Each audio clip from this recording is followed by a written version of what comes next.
Are live. All right, welcome everyone. Hello. Anthony was in too good of a mood this morning for what happened yesterday. I So know I woke up and I was like, I'm feeling good. I got more energy than last week and got my tutorial published. We're gonna talk about the tutorial. And then Ryan's like, guess what? We're all fired, guys. well, I don't mean to make light by laughing, but yes, that is what happened, but not to that degree. So I did want to discuss that at the beginning of the call today. What happened, because it's a bit of a significant event in Incubator's history, and I think it bears going over and telling what happened and just giving my thoughts on why I think this happened. So It's also very instructive. It's very instructive of the inner workings of what a DAO is. People talk about DAOs a lot. Not many people actually do DAOs. So this is a good example of like what the reality of DAOs actually are. Yeah, exactly. So it's firsthand experience, and I will go through how it works. So let me go ahead and share my screen. So what I'm referring to is we have an incubator. We have a proposal, and I'll just kind of I'll go high level this here. Is, so this just real quick. This is dashcentral.org/budget. If someone else wanted to view this.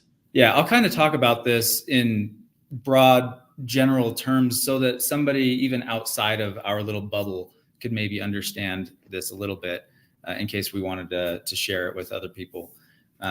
But this is how it works in Dash. Is we have a DAO, a decentralized autonomous organization. I don't really like the term.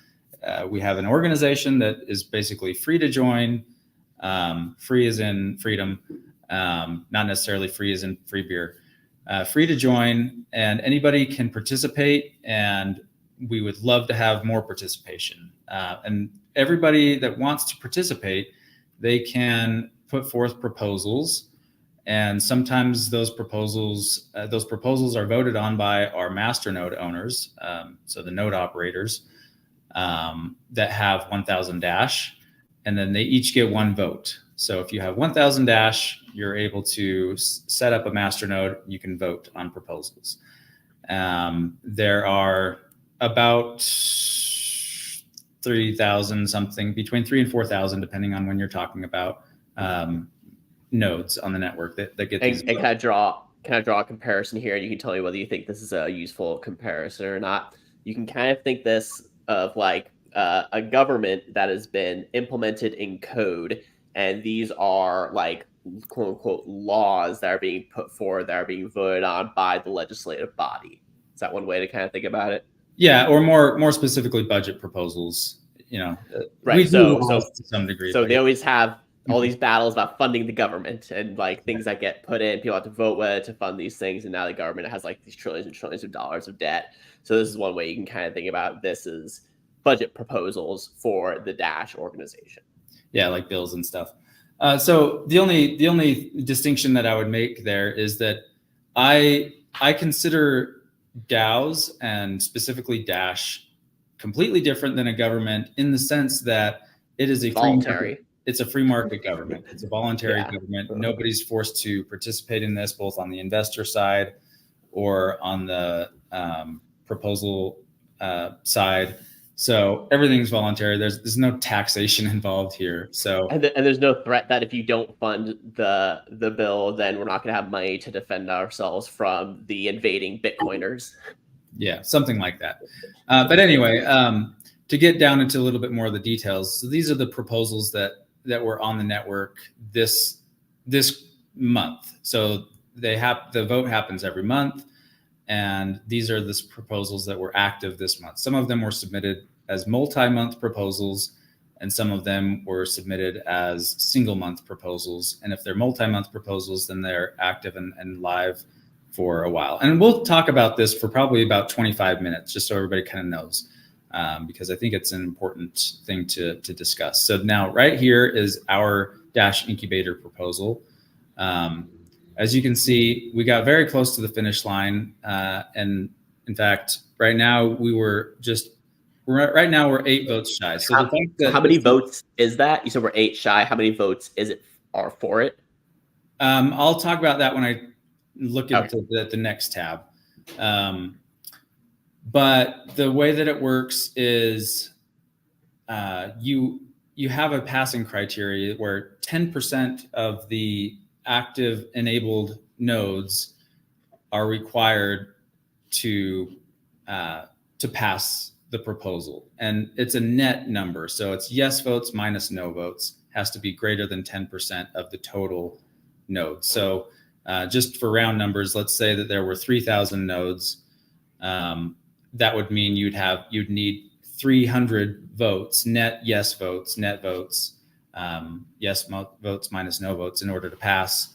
And we were close to that we only needed, I think 20 at the time and now 8. So some votes have come in after the snapshot. But can any more votes come in, or is it cut off at this point? So the votes carry through the next. So this is a 3-month proposal. You can see here 3 months remaining. That's not completely valid now. It should be 2 months remaining now, but because we didn't get funded, it shows 3 months remaining. But there are only 2 of the 3 months that can now get funded for the incubator, for my portion of the incubator. We have another. One of our strategists, Mikhail, his actually passed on the previous page. You saw that. And so this one did not pass. And I wanted to talk a little bit about, so I'll just scan through my proposal in case anybody hasn't read it yet and is looking at this. But there was something that unique happened this proposal that I don't think has really been was really seen in the past for the crowd node side, and I'll get into that in a little bit. I did want to give my debrief on why I think it didn't pass though, and I want to address some of this feedback that I got. I didn't get a lot, so there's not much to work with. This first question from Quizzy: why are Ash and Tim not requesting funds? That doesn't have anything to this, just a question. The only kind of criticism that I got in terms of actual feedback that's concrete on the proposal itself was right here from Lysergic. Honestly, it's still too much for what we get out of your side of things. I will delve into what we got out of your side of things in the coming week or so and report back. But apart from the web wallet and a bunch of videos, not much comes to mind. Abstaining, leaning to no for this for now. And then I gave my comment here, and I'll just kind of expound on that a little bit by talking about my overall strategy. Before you talk about your overall strategy, though, could I ask, do you have an idea of just this person specifically? What do you think it is that they're wanting that is not being provided or planned, or what to them is, and maybe you don't know this person specifically, but do you have an idea of maybe why they would say that was the type of thing that they're looking for? Yeah, and just also as a preview of what we're going to talk about. So we're not going to talk about this the whole time. We're going to talk about this for another maybe 15 minutes, and then afterwards we're going to go into your tutorial. So that's the main meat of this this thing. But I did want to talk about this since it's never happened before. I want to be on record of kind of talking about what I think happened. It's interesting to me, and I want to learn more about it. So that's also why I'm kind of interjecting with questions here. Well, as I've talked with AJ and with Jojo, and maybe even other people, a lot of people in the incubator, they don't really even know these inner workings of how they're funded, and so it's good for me to kind of have a video for them. They can see, if nobody else, at least the people that have been and potentially will be in the future working with the incubator. This is kind of how things work. Just to answer your question before, again, 443 yes votes, 112 no votes, 0 abstain. Okay, so that's interesting. So let me bring this back to, usually if you think about the government, it's you're 50-50 and someone gets 51% of the vote, then it goes over. We need over 80% of the vote for this to pass. Yeah, you really need a pretty strong supermajority in order to pass these things. And it'll make interesting. even more sense in the next It kind of makes sense though, because it's taking the idea of a democracy and making it much stronger. It's like we need a very strong majority, so you can't have the tyranny of the majority when just 51% is the majority. So it actually makes sense how we ended up with this kind of criteria. Yeah, I don't disagree with the criteria. I think it's a little strong. It's really hard to get funded, but I think that's kind of on purpose. And it's not necessarily a bad thing. Because you don't want to end up in a crap load of debt like the US government. Yeah, and although we don't fund through debt necessarily, we fund through equity, if you want to use those terms. Well, you would dilute it if you were putting out more and more Dash to people for doing real work. Then the Dash is devalued. It's inflationary. Yeah, that's another longer discussion as well. Like we could have a whole episode on that alone, actually. Yeah. Let me get into this next tab. It's a little more interesting. Let me back up here. This is MNOWatch.org. Great site. And this kind of shows it in a tabular form, like what the proposals were at the time of the snapshot. So you can see this final snapshot. This is a snapshot of when the month ended. It's actually a block number that it ends on, not necessarily, it's not calendar time, it's block time. It even said, like, here's a block number, but this block number happens to be when the payout is. I think that's still in the future. There's a voting block that's 3 days. I don't remember exactly how many blocks, but it's something close to 3 days before the actual super block payout is when the voting ends. So that's again high level how that works here. So you can see Lysergic is that same person that was commenting on Dash Central. So he has a proposal himself for a measly 1 Dash to host this site, which is incredibly useful site. And so that's just kind of a nice, interesting little trivia there. But I'd like to actually get that person on Incubator Weekly if possible. If you're out there watching, we'd love to talk. Yeah, they've been on our show, not on Incubator Weekly, but they've been on. They spoke at the. Anyway, it would be cool, but there are others. And just to back up again about why I think it didn't pass. Basically, it always boils down to the juice isn't worth the squeeze, right? The juice. Sure, yeah. In our case, is stuff that we're building in the incubator, at least my corner of the incubator, that we're trying to accomplish, and not enough people thought that it was valuable. And so I kind of wanted to talk about what it is that we're actually doing and why I think it's important. That's also why I would be curious, what do they think is valuable? And I don't think you can necessarily answer that because you're not them, you know? Yeah, this is the problem in every DAO is you don't really get a lot of feedback. People just kind of vote and their votes do the talking. So it's up to people like me and people like you and anybody that's working in the incubator to try to assess what do people value. And this is a challenge that every entrepreneur faces. Every entrepreneur has to judge what his market is and what people are willing to pay for or vote for. And in this case, vote for, but it's also to pay for. It's kind of one and the same thing. We weren't the only proposal that didn't pass, by the way. You can see all these other proposals didn't pass as well. Yeah, I saw it looked like about half were passing versus failing, and there was 20 or so when I was just looking at you scrolling. I don't know if that's exactly accurate, but that seemed the general. Yeah, and there was a lot of funds left over, so it wasn't this wasn't a competitive bid in the sense that you're competing against other. You talk about that. So the budget was for 8,500 Dash. Yes, so 8,500 Dash total in the total budget. Okay, so that's about $250,000 if you go at 30 Dash. Yeah. So a lot of money. Most of it goes to Dash Core Group, which is quantum. How much went to Dash Core Group? So here you got 5,112, yeah. And then here's another supplemental. It's actually closer to 70 or 80% is what's going to them. So whether that's decentralized or not, you make your own judgment there. And so we were asking for 800.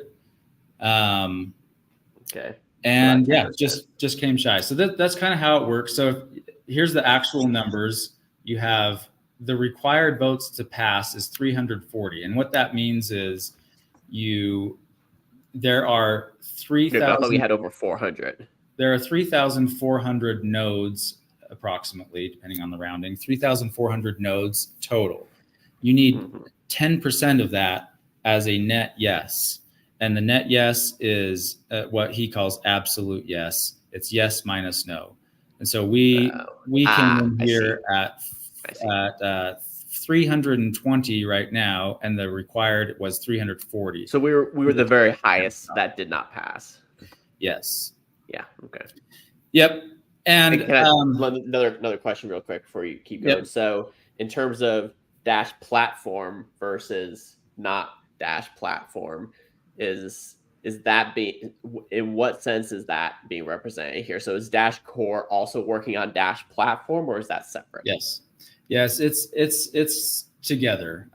Unfortunately, okay. I think I would love to have seen them separate, but that's not how they chose to make their proposals. So this sum of 5,112 plus 1156, that goes to fund the core operations as well as platform. And those are our two main value propositions: is core for payments and platform for data storage and potentially execution in the future, like cloud services. So those are our two things. They're essentially built by the same corporation. It is a traditional corporation. Where is it registered? I don't know. Somewhere here, probably Delaware, like most other companies are. I don't know for sure, but there's a pretty extensive ownership structure that, is a whole other discussion. Another interesting thing about this CrowdNode, about the MNO Watch site, is this other tab called mnowatch.org/CrowdNode Watch. And I wanted to talk about this because I don't think anybody has talked about this yet. And it would be good to show this part of the inner workings of this Dash DAO. So again, you need 1,000 Dash to have a vote in Dash. And that's true. That is true, period. However, there is a service called CrowdNode where you can send any amount of Dash, even like I think from 0.5 up. So like just call it 1 Dash. If you have 1 Dash, you can send your Dash to CrowdNode, and then CrowdNode combines all of those small little amounts of Dash, and then they also run master nodes that get votes.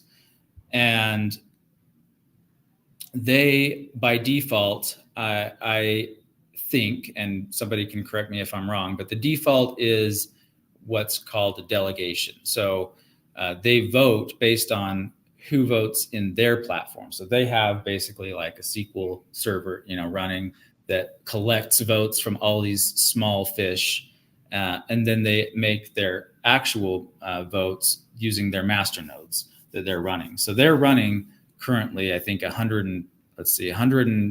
they have 111,927 Dash on their platform. So they're probably running, I would guess, at least 111 or possibly 110 or something like that nodes on their platform. So it's quite a bit when you consider, 111 actual votes are coming from CrowdNode. And if you look back on this page, 111 votes is a significant portion of the people that actually vote. So, like here, if you just sum up these votes on ours, 432, 112 no votes, that's a total of 544 votes total. And then there at the top here, you probably have something closer to 600, over 600. So between 400 and 600 votes in a typical month. And if 112 of those are coming from CrowdNode, that's a significant portion, and that can actually be very influential in the final votes, because they do vote with all of their nodes, and they vote in proportion to how the accounts on their system vote. So just to make it more concrete, for the Dash Incubator, my Dash Incubator proposal, we had 33.76% of the votes for saying yes on the CrowdNode platform, and 66.24% saying no. So this is actually quite different from the historical trend. Historically, my proposals have been positive, in CrowdNode. And this is all to just kind of say that if you look at the details of these votes, you can kind of see who's voting. So the highest balance on CrowdNode, these are all the individual accounts on CrowdNode. There are a lot of them. I won't go through them all, but there are I'll just scroll down to the very bottom. There are 2,859 total, but in terms of a lot of those are all zero. A lot of these are zeros. And so if I scrolled up to where there's balance, here's, very small balances. That's just garbage, basically. Maybe I'll scroll up until I get one, at least one dash. So it looks like the top, like what, 800? Maybe 1,000. Just give it a nice round number. There are probably 1,000 accounts that have some meaningful amount, but the top, I would guess, let's see, 100 are the most important, going down to 309.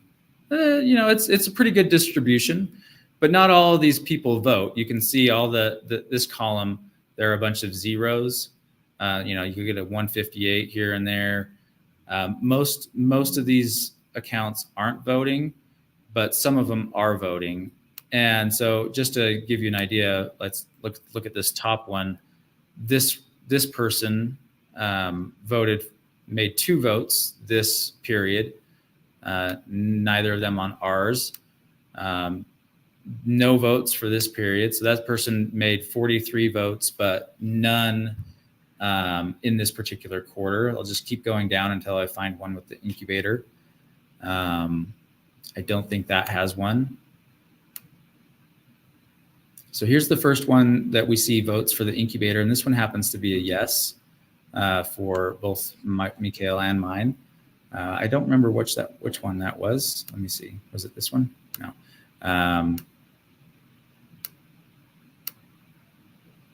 That's the one it was. I lost it again. X now. Anyway, it was the one with 217. Okay. At any rate, if you scroll down here, you'll start to see some no's coming up for the incubator. Here's one, and there are several. So just to finish the discussion about how this works, because I think it's important to our DAO in general, to make a nice, easy number for the maths, let's say that they had 120 votes instead of 112 or whatever it was. That means that 80 for this proportion, about 2/3, that would mean about 80 no votes came in and 40 yes votes for a net negative 40 votes or something like that. And I think the actual number was 37. But this was only about, outside of CrowdNode, this would have only had an effect of -4 votes. But because it was in CrowdNode, it has this amplification factor that shows you that basically if you have an amplification factor of 10, that means that like 10% of people are voting, 1/10, essentially. The details might be a little bit more nuanced than that. But essentially, if you have 75, you would have 77.5 votes outside of CrowdNode, but you would have 75 votes in CrowdNode because of this amplification factor.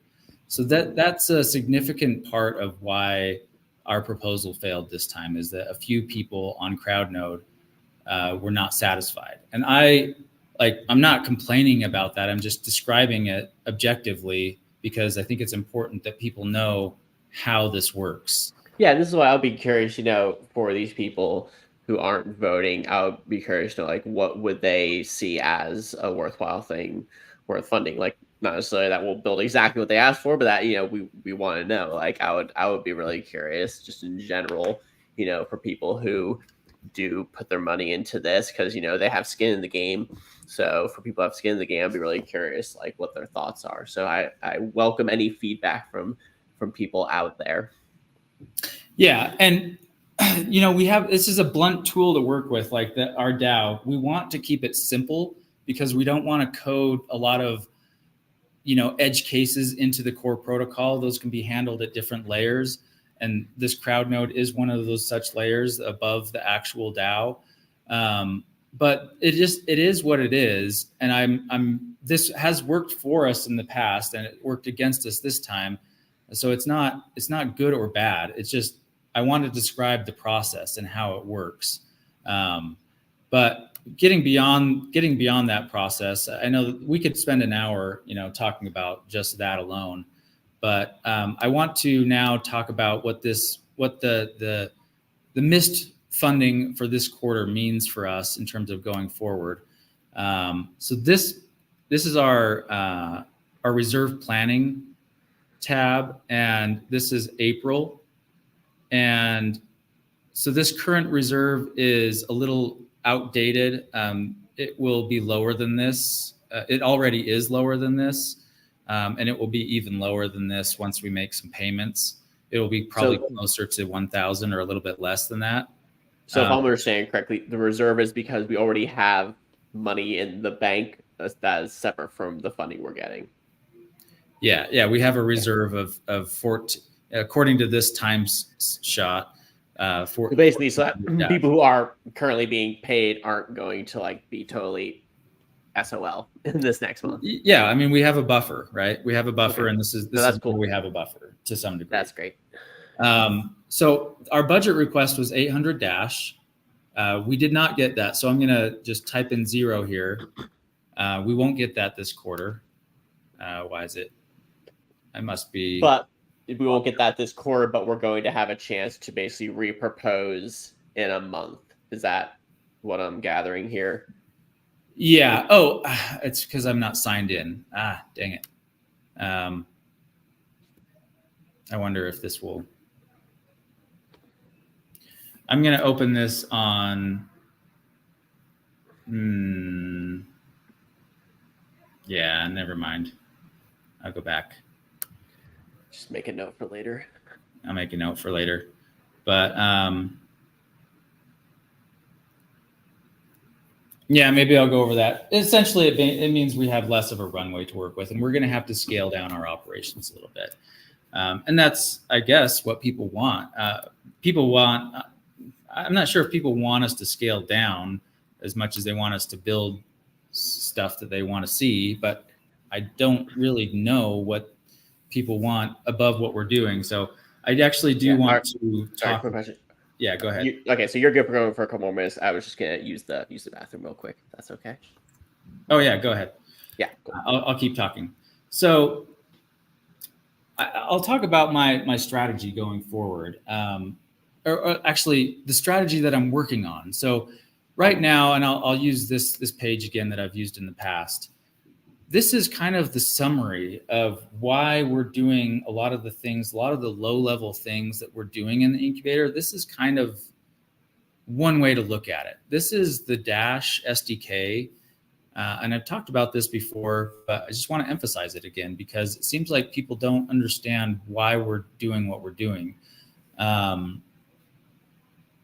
This is the Dash SDK. So if you back up and you talk about platform, Dash has two main products, actually, besides platform. We have the payments chain and we have the platform. So platform, the whole thing that we've been building for 8 years or so,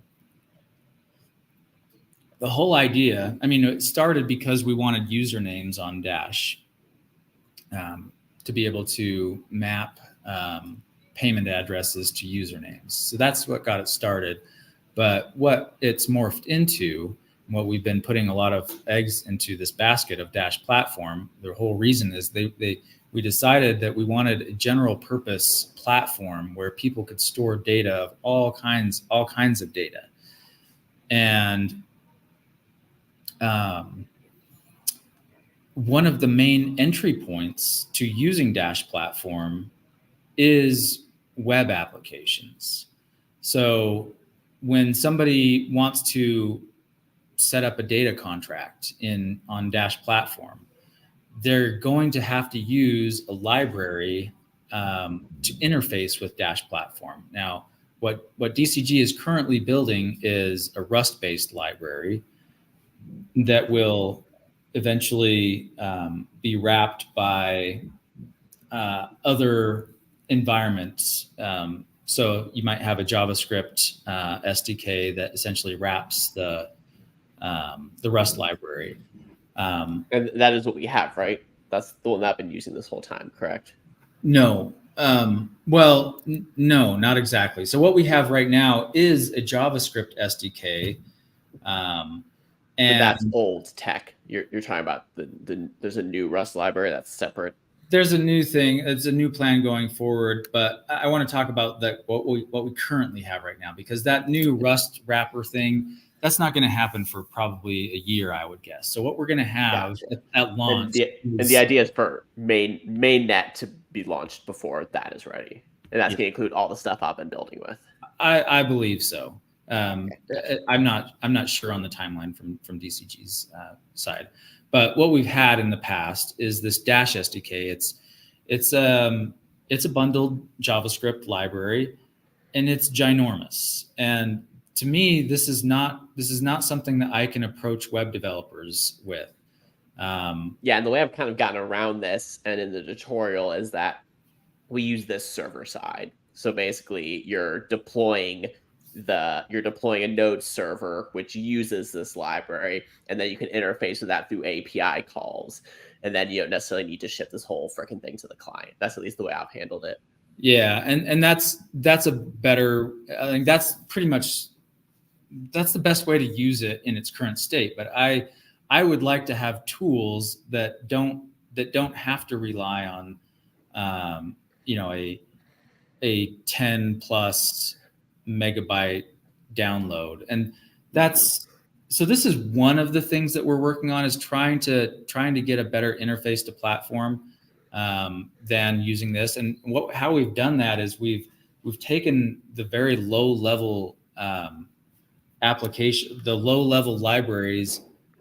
We built them from scratch essentially to make them very small and performant, and both compatible in browsers and Node.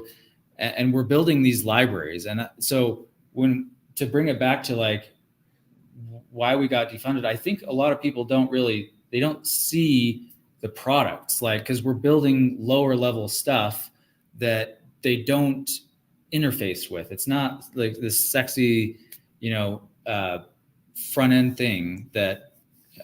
Right, but you can say Dash Core is not necessarily super visible either what they're building. Yeah, no, I get that. Yeah, but people kind of understand that. But I think that so that is part of the issue, is that we're building things that people don't really see. But why we're doing it is I really want to give Dash platform the best shot that we can give it in terms of actual organic use. And the only way that I see that is to make the SDK, which is the touch point that application developers will use for 99% of applications. I mean, yes, we have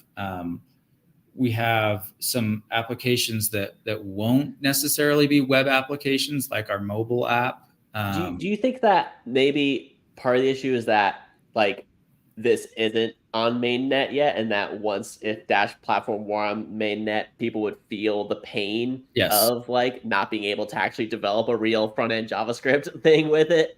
Yes, I actually fully believe that. I think that if we went to mainnet right now and people had the tooling that is available to them right now, They would be like, we "Holy would crap! not Why do we find a need to lot deal of, with this?" yeah, Yeah, we would not find a lot of interest. And this has been my concern for over a year. This is why we started doing what we're doing. Because I want our two core value propositions. I want excellent tooling for those payments, like including merchant tooling and payment tooling that we've and spent significant amount storage of and money on. authentication. Yeah. Those I are, know your whole spa pitch now. I could give it. yeah. The payment side is just core blockchain, like core layer one blockchain interactions and libraries and tools. That's one issue, and then the separate issue is platform. And I want to give tools to, because when we approach Web 2 developers and we say, hey, Dash is ready to go, like you can use this for storage, payments, authentication. I want that to have the best first impression that we can give. And I don't think that this is a good first impression. And that is, I guess, the main pitch that I would say. Yeah, did it went up Please. since last version? Yeah, it did. It went up actually. No bueno. So in terms of this the next quarter, what I plan to do this coming quarter, despite the fact that we have not got this funding and that we won't have a lot to work with, I do want to keep moving forward and try to regain the trust of people.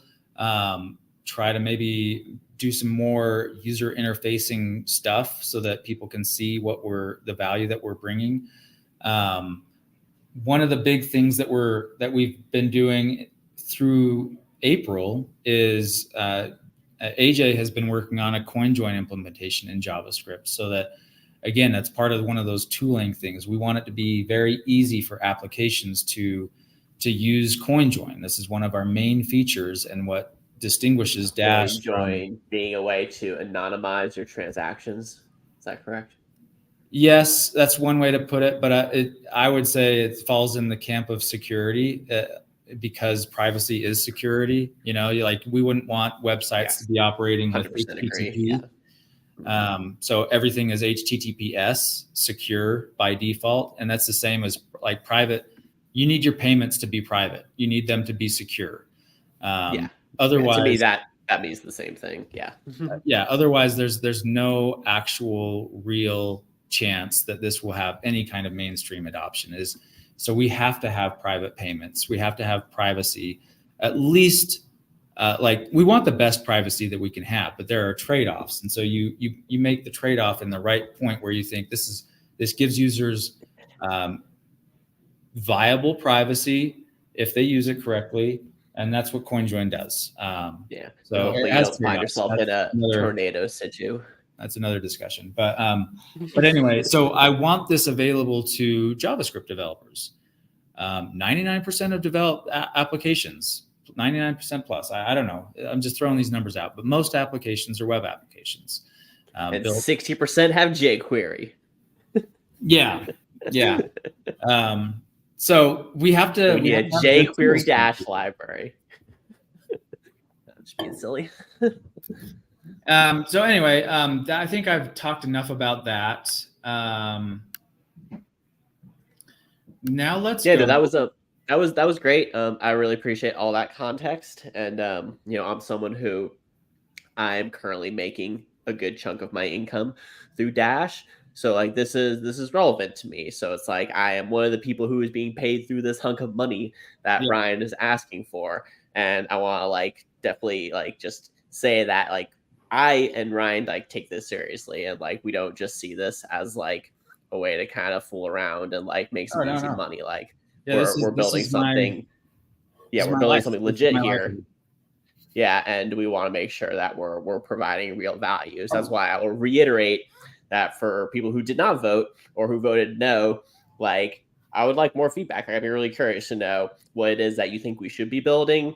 If you think the stuff we built was fine, but we need to do more of it, or if you think the stuff we built was entirely wrong, we should have built something else. Like any of that stuff, any and all opinions, I would be really happy to hear. Yeah, I'm the same.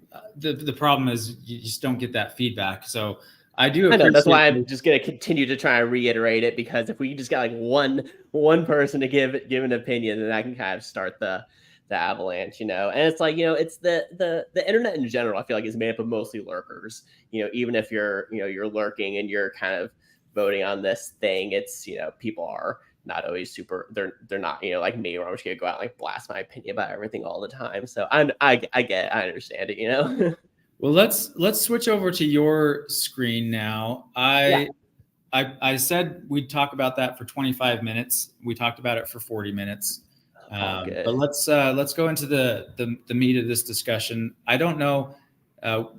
We might need to do a part 2 on this because we're already at 40 minutes. But let's get as far as we can on this, because this is excellent work. This is actually just to segue from what we were previously talking about to what we're now talking about. This is part of that discussion, is like we want it to be very easy for traditional web developers to approach Dash platform. So that's why you've written this tutorial, and you're like a master tutorial writer. So why don't you take away with that context? Yeah, this is my bread and butter. I have a series of kind of tutorials I've written over the years called A First Look at Blank. This is how I first got started with Redwood, as I wrote a blog series called A First Look at Redwood. And the idea was, at the time, I was a new developer. Like, I was in a boot camp. I didn't know crap, anything. I was a complete noob. And I found that, just docs can be, just by leaving out a couple kind of details for like beginners and people who really don't know what the hell is going on, can compound to make it almost impossible to get anywhere. So the kind of ethos I always went with when I was writing these is, how do I make this almost impossible to not be able to follow along with? Like, how do we make this as simple as possible, include every single intermediary step, and just create like an end-to-end experience? That's why I've used the term end-to-end tutorial a lot. That's been like kind of the term I've been using for these last couple of videos. So, I always like to give a little bit of and I'm going to just kind of walk through this in each part. We're not going to like actually run the code or anything, but I just kind of want to give a quick example, and you can stop me and ask questions along the way.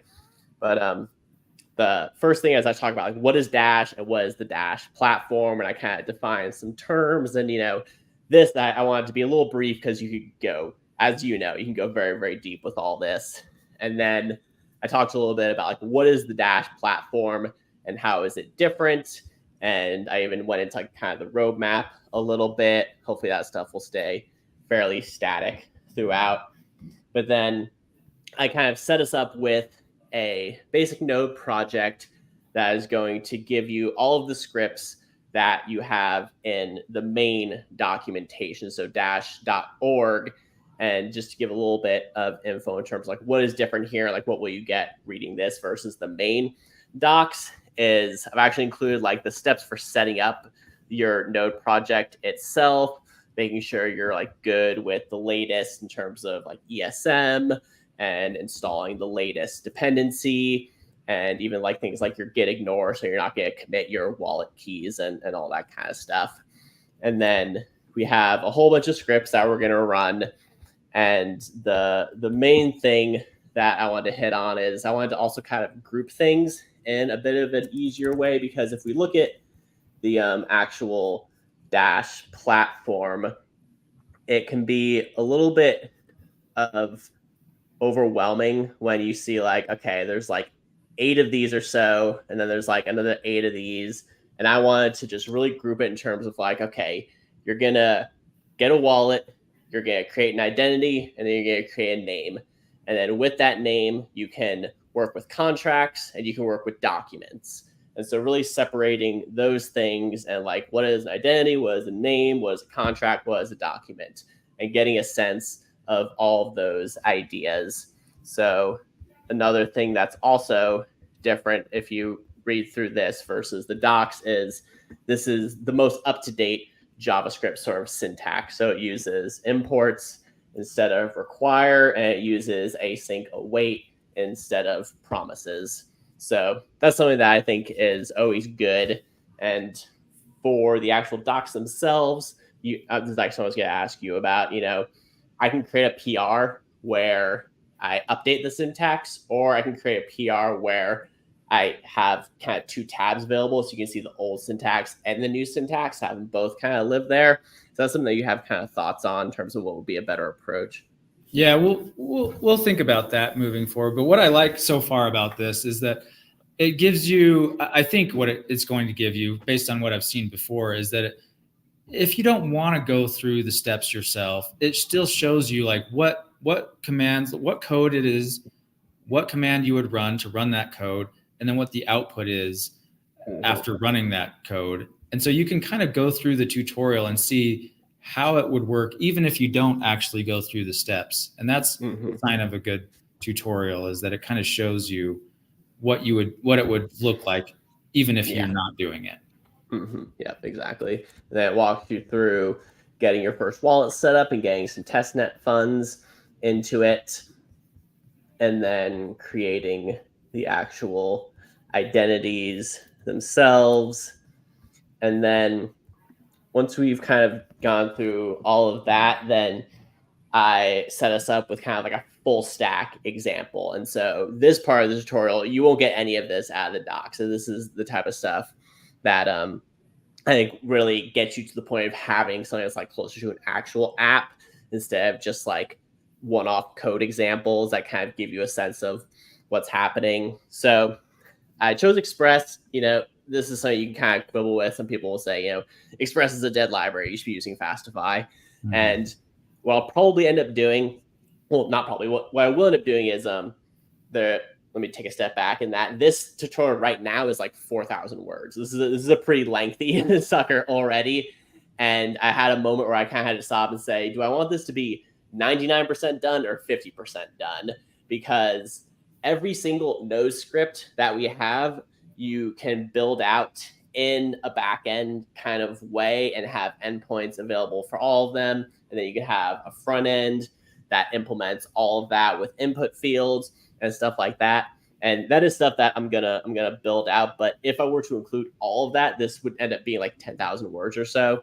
So what I did instead is I implement a single endpoint and a front end that hits that endpoint. So if someone were to read this right now, they would be able to set up their back end and their front end, and they can kind of build from there. If someone actually wants the whole back end and the whole front end all built out with components and with endpoints, that's coming very, very soon, within like the next month. But the tutorial in its state right now, I just didn't think it would make sense to have it be like this really ridiculously long 10,000 word long tutorial. So what it does is it basically implements an endpoint for your name. So you give it /name and then like AJC web dev, and then it will display your front end. And this is something that I went over in my last stream with a Next.js front end.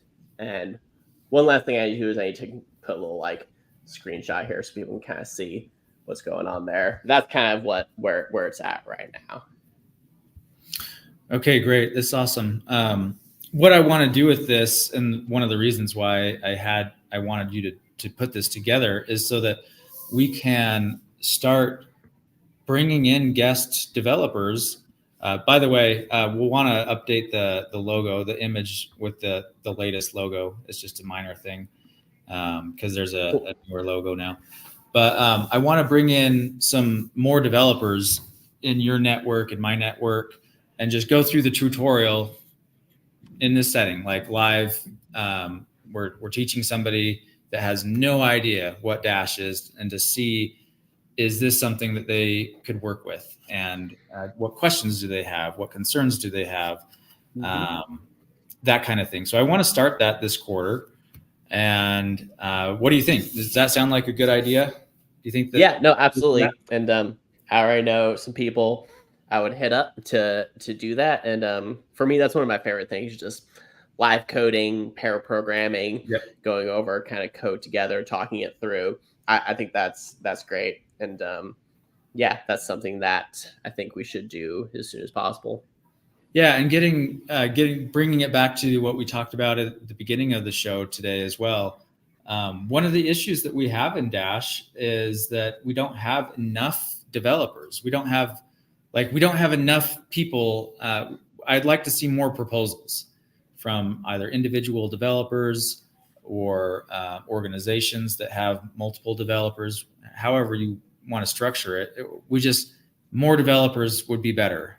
So we need to bring them in a way that they can learn the whole process from start to finish. And there's a lot that I could say about what our plans are with the Incubator web wallet along those lines. I want to incorporate proposal writing in the application, maybe a separate application or at least a separate route, but or subdomain. But that's the kind of thing that if we really want to bring developers in that are using Dash platform, we should show them how this works, like how the DAO works in Dash. I guess some people would say, no, like we don't want people. We just want to fund DCG or maybe the incubator, but beyond that, we don't want to. Well, it's a question of what do you want Dash to be? You know, you always said like you want Dash to be currency that people use day to day, and if you want to do that, you need apps. Like that's what you need. No, I know, but some people would say that, well, people should just build the apps on their own dime. Like they should have their own entrepreneurial venture, and we give them a platform to use. And that may be the case, but I'm concerned that that's not going to happen. There's too many ways for people to build stuff these days. Yes. Like you got to incentivize people, and people the web crypto should know about incentives. Yeah, the web has come so far that the experiences that venture-backed corporations, the experience that those corporations give developers in terms of both DX, developer experience, and in terms of financing to build on their platforms is incredible. And it's very hard to compete with. So, we'll see. There's this whole idea of if you build it, they will come. We are very close to being done with building platform, and we already have built a lot of our payment infrastructure. And so the question is, if you build it, will they just come? Or do you kind of have to draw them in with incentives? And I think it's the latter. I don't want to be in a scenario where it's instead of if you build it, they will come, it's if you build it, they won't care. Yeah, because Dash they're competing with other cryptos. They're competing with finance, just fiat. They're going to be competing with central bank digital currencies sometime in the future. So yeah, there's a lot of things pulling people in a lot of different directions. Right. Yeah, a lot of incentives pulling people in their direction. So we are now at 54 minutes. I think. What are your final thoughts moving forward? I know we talked mostly about the DAO and the proposal stuff, but we got into this was great a little bit. Yeah, I learned a lot today about Dash. Like I knew Dash was a DAO, and I know what a DAO is. So I knew that all this stuff was under the surface. I just never really thought about it, particularly because you brought me in and you've been my window into Dash, and like you're such a great manager that you were just kind of telling me like, here, just like put your stuff here, give me your address here, and then you'll get paid. And I was like, all right, doing my work, I get paid. I didn't have to think about any of the other things, but it's good to know what is actually going on behind the scenes and what are the different forces at play in terms of how do things get funded, who is in charge of what gets funded, how do those things get decided. So I think this is really, really important. And I would say for anyone out there who does want to get involved in Dash, you should learn this stuff sooner rather than later because it's good stuff to know. But I kind of came out of this feeling confident that we need to both make a good case for what we're building and, if possible, dialogue with people to make sure we're actually building the things people want us to build and make a case for what we're building. So Yeah, I think that's all good stuff. I think this is all healthy, and it forces you to actually think about the work you're doing and make sure it's actually the work that's important. Yeah, those are good thoughts to close on. So I think we'll just close it out there. Thank you everybody for joining in. We have quite a few viewers right now. I haven't seen any comments, I don't think, but thanks for tuning in, and we will see you next week. Later, everyone.